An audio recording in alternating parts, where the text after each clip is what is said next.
Au cœur de la vallée des Baux, depuis des siècles, ils se fondent dans le paysage.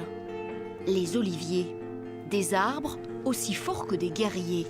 Antoine Maura a décidé de leur consacrer son énergie. Et vous chargez celui-là là-bas? Ouais, Alors, vous revenez par là. Allez, ok, là-bas, l'autre là-bas. Allez, ok. Depuis 4 générations, sa famille est propriétaire d'oliveraies. Et depuis quelques semaines, le voici fort occupé à ramasser ce fruit particulier que seuls les inconscients croquent à pleines dents. Quelquefois, il y a des touristes qui passent dans le champ et qui nous demandent si ce sont des oliviers. On leur dit oui, ce sont des oliviers. Et ils nous demandent est-ce qu'on peut les goûter? Ben oui, vous pouvez les goûter.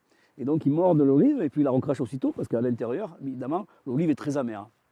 Il y a une molécule qui s'appelle l'oleuropéine et qui rend l'olive très amère. Il y a 50% d'eau, 30% de chair et de noyau et 20% d'huile. Ce qui explique un peu la cherté de l'huile d'olive, parce que vous avez un fruit qui ne vous donne que 20% de ce que vous récoltez en fait.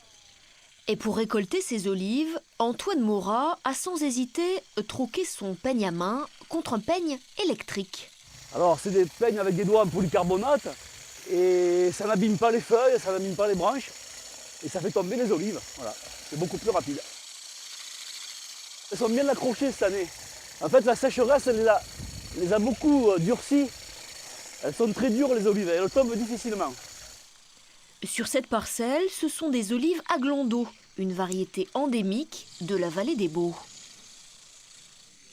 Ça fait partie des variétés qui constituent les 5 variétés qui sont dans l'AOP Vallée des Baux.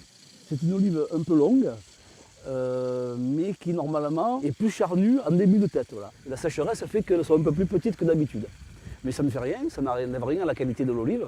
Bien au contraire, elles sont encore beaucoup plus goûteuses, elles ont une complicité aromatique qui est très intéressante. Antoine Maura travaille en bio. Ici, bien sûr, pas de pesticides. Et pour faire fuir la mouche de l'olive, de l'argile blanche. Efficacité, je dirais 50%. Les années où il y a beaucoup de mouches, c'est pas très efficace. Les années où les attaques de mouches sont moyennes, c'est efficace. Chaque année, l'oléiculteur et son équipe récoltent environ 60 tonnes d'olives. Des olives dont il faut très rapidement s'occuper.